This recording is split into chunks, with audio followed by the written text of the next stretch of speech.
Cammie Wolf Rice is no stranger to hospital waiting rooms.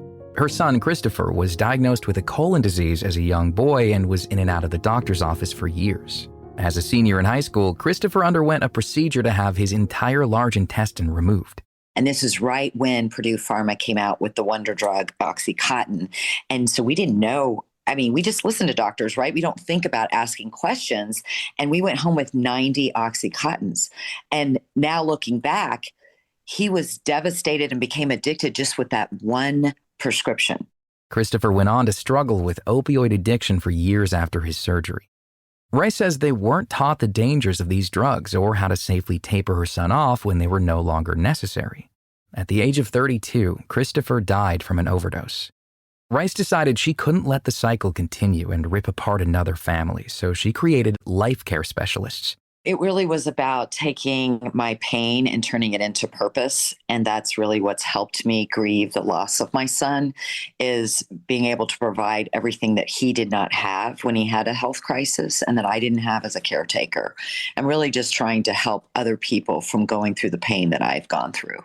The whole idea, though, is to prevent addiction, right? To stop it before it starts, because many times addiction starts with that first prescription. And we went into orthopedic trauma because that's usually the first place a young person is introduced to opioids, by a gymnastics injury or football injury, a car accident, something like that. And then it literally, their whole trajectory of their life can turn a different way.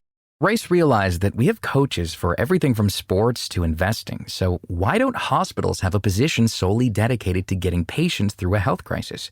You need a coach to help you get through and to educate you and to help you manage your pain and your anxiety and your stress and your depression.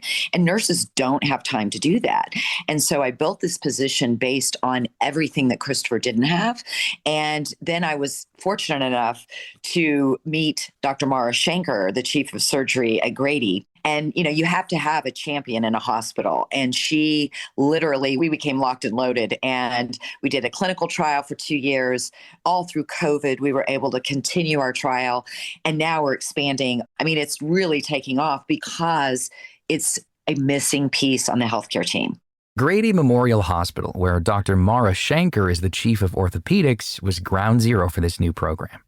Shanker says she's in contact with the care coaches nearly every day.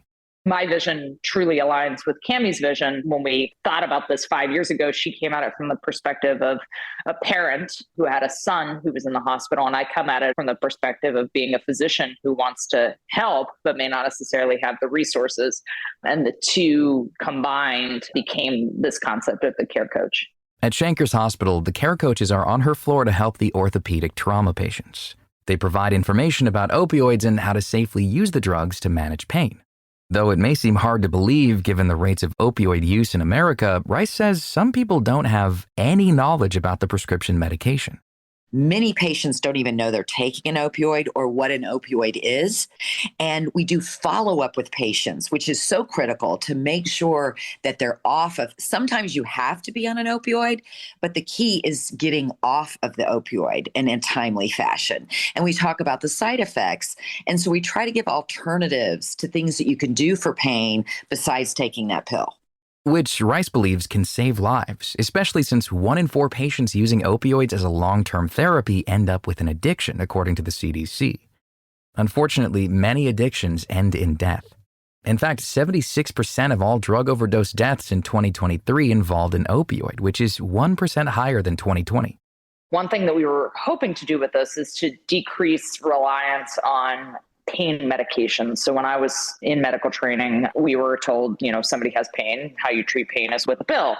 And this is, relatively recently that I trained, but even in the last, 20 years since I graduated from medical school, things have changed so much with the opioid epidemic. And so, goal number one was to decrease reliance on pain medications. But the flip side of that is, well, how do you treat pain if you're not using medications? And that was something that we were never trained in. And so they also help people with other strategies for coping with pain. These strategies include meditation, mindfulness, and breathing exercises. And though opioids are certainly powerful agents to get rid of pain, these alternative options don't carry the threat of addiction. We do music therapy. We do sleep therapy because so many patients have a hard time sleeping in the hospital, and sleep is such a key component to healing.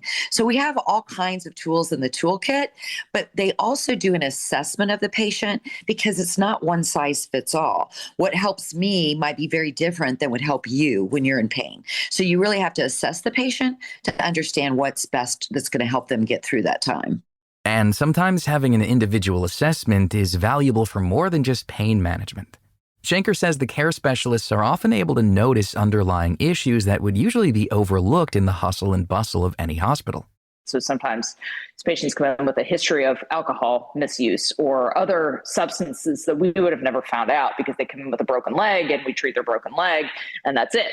But with care coaches, these patients can get additional resources within the hospital for substance use disorders or mental health issues. This new position does take some responsibility off of the doctor's plates, but Schenker says it helps out the nurses most of all. Nurses are the ones who are seeing them all the time while they're in the hospital, and this gives them some out other than a pain medication and someone to help them manage patients who are in pain. And then really it's a new role because it provides other strategies for coping with pain that have never really existed in the inpatient setting before. Rice says that one of the most valuable parts of care coaches is their ability to give patients comfort and a listening ear while in a space that always seems to have an emergency going on. People are coming in and out of the hospital. They're poking you. They're doing all these things. We're not there to hurt, harm. We're there to just care for that patient, to set them at ease, and to help with the fear and the anxiety. Since the inception of Rice's idea nearly 7 years ago, Care Life specialists have expanded into rural areas, the sickle cell community, and have goals to move into emergency departments. On top of creating these coaches, Rice details how addiction has affected her own life in her book, The Flight, My Opioid Journey. And I wrote about my journey, but it turned into so much more because it helps the reader understand their own journey, because eventually somebody's going to get sick in your family, or you will. Unfortunately, that's life. But it's also just about forgiveness and compassion. And I talk about a home invasion that I had and how you keep hope and you keep flying on that journey. Because ultimately, every family knows one person struggling with self-medicating, and stop the stigma. All of the proceeds from Rice's book go towards getting more life care specialists in hospitals around the country.